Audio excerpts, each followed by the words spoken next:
Today we are holding this mic because I want to make sure you hear everything that I have to say about this movie.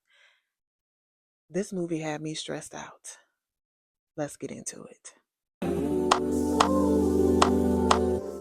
Welcome back to my channel. Today we are discussing Backrooms, another highly anticipated movie of 2026. Now, this is a movie that they said could rival Obsession. Backrooms has had a few years to grow a cult like following, so it needed to come out swinging. The question is, did it dethrone Obsession?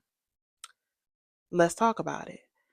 Before we get into the movie and before I went to go see the movie, I did a little bit of research. Over the years, I do remember seeing the clips of the found footage. And I remember thinking to myself, why does this feel so familiar?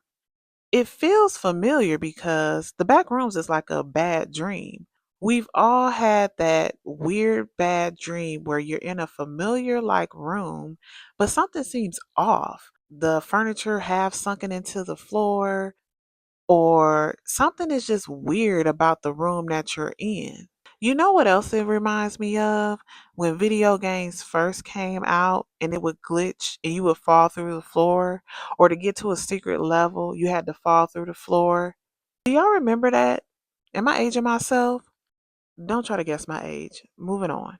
Upon my research, I came across Kane Parsons, who is the writer and director of this movie and also a YouTuber.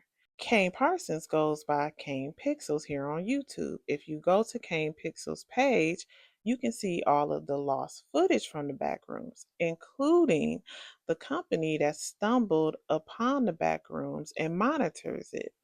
It's a whole rabbit hole to go down. Now, do you need to see all of this before watching the movie? No. I went to see this with my oldest niece who had no idea about the background and she still enjoyed it. Now, let's get to the movie. And FYI, this does contain spoilers, so right now's your chance to pause it, go see the movie, then come back. Now, the movie is centered around Clark. Clark manages a furniture store. And my man is going through it. He's fresh out of a marriage. He's had a drinking problem. He sounds a little verbally abusive. He's been kicked out of his house. And because he's been kicked out of his house, he is sleeping in the furniture store. But he is in therapy trying to get it together. This furniture store is having some major electrical problems. One night when the power goes out, he notices a sliver of light within the wall. He goes to put his ear to the wall and he accidentally falls through it and he's in the back rooms. And for a couple minutes, he's going back and forth through the wall, kind of in disbelief that this is happening. And then he stays in the back rooms and starts exploring. Now, let me tell y'all this about myself. And I mean this, and I'm so serious, and I mean this with every fiber of my being. If you and me ever get in a backroom situation, a zombie apocalypse, anything like that, do not count on me to investigate shit because I'm not. I'm always going to run the opposite way. If I can fit my hand through a wall, I'm not going to put my whole body through it. If I fall through the floor or through a wall, and end up in the back rooms, and by the grace of God, I make my way out, I'm not going back. Not only does he go back after being chased out, he takes two of his employees with him. Why would you do that? Now, when these employees get down there, they don't do too good. They don't. But neither does he because he gets down there and loses his damn mind. Meanwhile, this therapist that he was seeing, she has her own issues.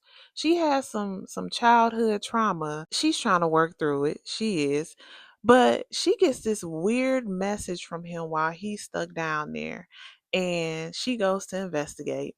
So she makes it down to the furniture store and she notices that this fly is able to fly into the wall and disappear. So she decides to go through the wall herself. Now again, don't ask me to investigate nothing. I would have called the police, had them go through the wall, but she decides to go through the wall and she runs into Clark.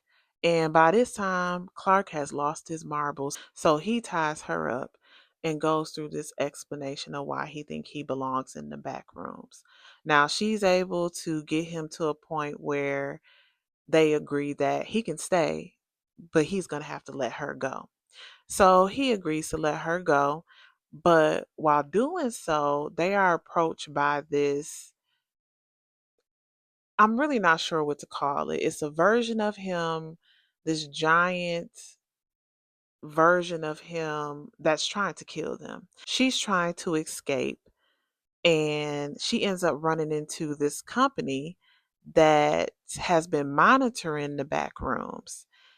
And she realizes that this company is not going to allow her to go back to living her everyday life now that she has knowledge of the back rooms. And that's kind of where the movie leaves us. Now, here's the thing.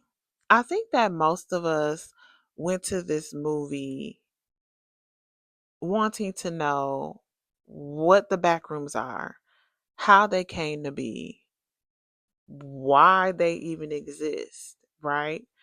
I don't know that that question was answered. There is some dialogue within the movie that suggests what the back rooms are. There's a few lines about it being the intricacies of our mind, that it is an alternate reality, that it mimics current reality, and that it makes carbon copy after carbon copy. And after it makes so many copies, it looks less and less like actual reality, right? But it still doesn't give us the why. Here's the thing, that's on purpose. This movie is being set up to be a franchise. Do not be surprised if a year from now we get Backrooms 2, 3, 4, 5, 6. We're going to continue to get Backrooms movie. This is the type of movie where if they were to kill every single character off, it wouldn't matter. The Backrooms are still going to exist. That's what this setup is about. We're going to get more Backrooms movies. This wasn't the last one. Now, to answer the question that we've all been waiting for, does this dethrone Obsession? No. It was a good movie. I did enjoy it, but it didn't give me that wow factor that Obsession did. With Obsession, I still feel the urge to go see it again. I don't feel that way with this movie. I would be perfectly fine waiting until it goes to a streaming service and then I'll watch it again. Overall, I'm going to give this movie a B plus. Great movie, has some really good jump scares. I felt like the pace of the movie was well, the acting was really good. But again, I don't feel that urge to see it again. As I always say, don't take my word for it. Go and check it out for yourself. But I do recommend going to Kane Pixel's YouTube page and checking out the lost footage, the background on the company that's monitoring the back rooms, because I think it's really cool to go down those rabbit holes and connect the dots. Thank you so much for watching this video. I appreciate you being here, and I will see you all in the next one. Taking notes on my keyboard.